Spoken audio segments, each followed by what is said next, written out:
Hey everybody, how's it? Aloha, this is Geebz here, your old composer here at the Decomposer Lounge. Trying to look a little older. This is day number 2 since I shaved my beard, you know, just felt like doing it. But the old Decomposer shall come back. Earthside, All We Know and Ever Loved. Okay, but there's more to this. It says featured Bard Kolstad of Leprous. And I am a fan of Leprous. Part of this journey here on this channel has turned me on to so much great music and composition that was out there beyond my wildest dreams when I started this channel almost a year ago. And diving into all of these acts and artists that you guys have turned me on to, I'm just still every day completely blown away and elated by, you know, what I get the opportunity to do here, and even the fact that, you know, people are still enjoying the channel and what it is that I bring. So that being said, Earthside, All We Knew and Ever Loved, coming right this second. Like usual, I want to thank you guys who bought me a cup of coffee. Yesterday I did Periphery, and I had a bunch of people buy me some coffee for that. I guess there were some holdouts going, I'm not going to buy him coffee until he does my song. And but I got a big fat list. I'm wedging my way through it. But if you would like to buy me a cup of coffee, because you know these don't monetize my channel, the link will be down below. My Patreon link is down below. You can go ahead and check that out. Some people who are not too sure about buying me a cup of coffee just because and maybe want a little something for their money, you can come and check out the Patreon. Just come on in even for 1 month and then, you know, get out. There's a bunch of fun stuff on there. And then, of course, the link for the headsets and a link for this video from Earthside will be down below. All right, guys, let's do this. Earthside, All We Knew and Ever Loved. All right.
Okay, I'm guessing then that this is maybe a score for this particular piece of visual work. And if that is what this is, what I love about this is the growth of the composition based on the scenes in front of us. So speaking from a composer's point of view, the blooming of the characters or whoever these two entities are walking around, as the music blooms with it into another scene, there's an obvious growth and change in it. Of course, one of the more bigger, obvious, powerful scene transition compositional changes came when the doors opened and stuff, and all that kind of the power exploded through. And I'm thinking that's what this is. I don't really know if there is vocals coming up or anything. And the visuals are absolutely crazy cool. But I'm just going to keep listening to it. It's very ambient. There's tonal soundscape and heavy width and wide composition to this, and it works great with this as we see it. But because I don't know if this is taken from a film or if this was written particularly for this, because I don't hear any kind of like, Foley style work, any footsteps or any like if the door creaked open or something like that. So I'm not too familiar with what's going on here, but so far I love it. As a score composition, I completely love what I'm hearing. So let me just continue. I'm going to go back just a little bit here. Okay.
All right, I love during the part, I guess if I'm going to look at this as a composer, as a piece of music to visual art like this, I love when they were coming down the spiral, there was pensive walking kind of arpeggiation, the guitar was doing something. It's just to give you that kind of like, where is it going, but yet they want to keep you in kind of in pace of what possibly is looming ahead.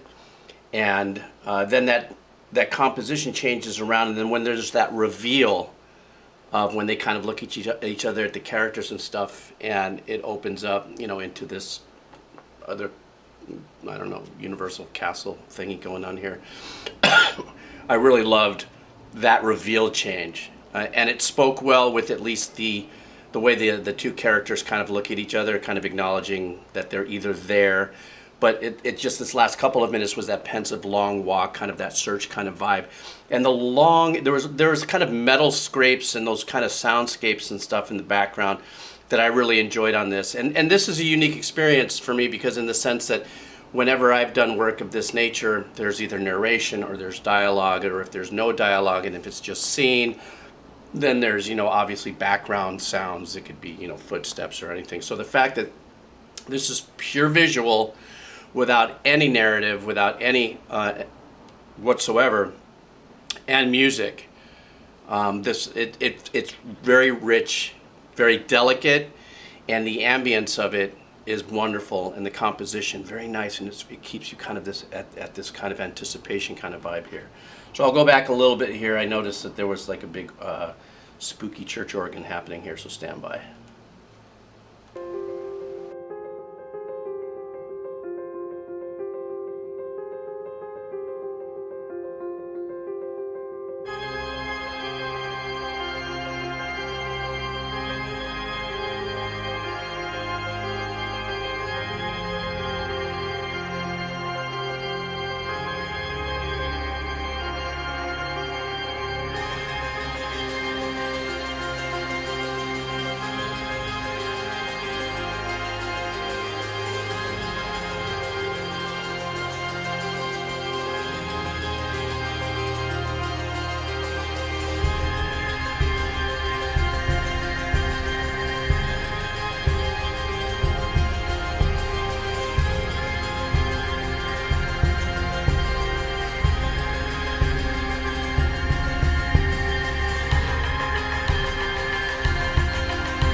What a trip. I wasn't expecting, the drums and the power and that guitar coming through. I mean, I didn't know really truly what to expect. As it seemed like, he was telling his friend to back off, and that other character got through the closing gates as he was starting to journey to whatever he saw, and he decided to turn around. That build-up was nice. The repetition of the build-up, in other words, it stayed on its plan, it started building and building and building until the turnaround happens.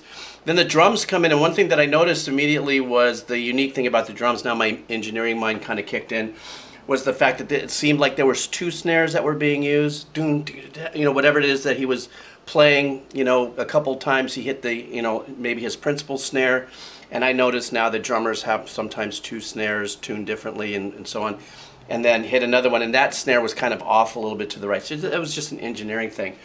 But then they fill in with the toms and stuff like that. Then the power, I'm please forgive me, I think Bard Kolstad, it might be the drummer of Leprous, perhaps. I don't know. Remember, old composer, learning new things. So the tom fills coming in and the power coming in as they break through as this character breaks through the gate, and he's got some kind of, I don't know. Now he seems to be the character of blood in something as he's running through here. Obviously that's powering up. Now we've got that crunch coming through. So I mean, once again, there's a part of me that's going, wow, I really wish that there was like a narrative or at least a little more sound design. Gates opening up, but because I don't know what this is. So far to this point, the complete build up to everything that's been happening visually has been very well represented by this composition. And in my composer's mind, I'm not hearing, for me, a sign of good composition is when I'm not thinking, I probably would have, and that's just my opinion, right? Who cares what I think? I'm an old composer sitting on a little island in the middle of the Pacific Ocean. But I mean, if I'm not thinking, I could have, then it's doing its job, and that's what I love. I'm intrigued by the visual, and the music is of great support, and that is the test of a great composer or doing a really super great composition job, is when one is not pulling from the other, and that's a whole different video. Maybe one day I'll do. All right, let's continue on.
what a trip. I'm thinking, and please, I mean, this is where I get to be completely bobo old guy, and maybe I get a hall pass on this, but I'm thinking that this most likely is part of something that's existing already, and maybe I don't know about it, and maybe this was a segment from something. But as a body of work and composition, I thought it was. I wouldn't have touched it. I wouldn't have done it any different. Not that anybody asked me, but I'm just giving, my opinion on what I heard as a composer and stuff. And I think for me, there's times where I had to kind of look at the image. I mean, obviously, it is a visual it is a visual and composition, expose or presentation here. So I usually don't ever really watch videos too much during my breakdowns and stuff, but this, I had to kind of feel what the storyline was behind it and stuff. And it, obviously it seemed like they were on a trek to make a change, and one guy comes through and perhaps he gets, he touches something and he turns into something and runs up, and kind of had a, I forgot the name of the movie. It recently kind of pulled me into, it's kind of a familiar storyline-ish kind of thing, but great, unbelievable, great graphics as well. But I'm not a graphics dude, so what do I know? As me being just somebody who watches stuff, that was killer. Anyhow, I want to thank you guys very much. This actually came from my Patreon channel, where I've been kind of dipping in and pulling some of their suggestions. Sometimes I just do it straight on my Patreon channel, and I decided to put this one here. But thank you very much. You know who you are, who suggested this Earthside track. I appreciate it. And I want to thank all you guys like usual. I did find, as you see, yesterday I thought my camera was breaking. I found an extra card in one of my older cameras that seems to be working. But now I'm on a check to find a new camera. All right, guys, thank you so much for hanging out. I'm going to be kind of going back into some of my more darker and heavier stuff. I'm going to be trying stuff from, there's a band called Elder, and then Deft Haven. I've got the list here. So I think I'm going to be finishing up this week, and maybe even doubling up a couple of videos this week on some of the darker, heavier tracks. But I'm sure most of you have already peeled out and you're not with me. You've already heard the music. This is when Geebz just goes blah, blah, blah, and they go. I watch my little watch, they've got a thing in the dashboard where it tells you how many people watch and how long they stay through as the time goes by. By the time I get through and I say, hey, would you like to buy me a cup of coffee? Hey, the link's downstairs for this, the link's downstairs down below for the Patreon and all their sort of stuff, and the link for this video will be down below. The views go pew, pew, pew, and there's only like 30 people left. If you're still here, type in, all right. You guys have a great day. I'll see you in a little bit. Aloha. All right.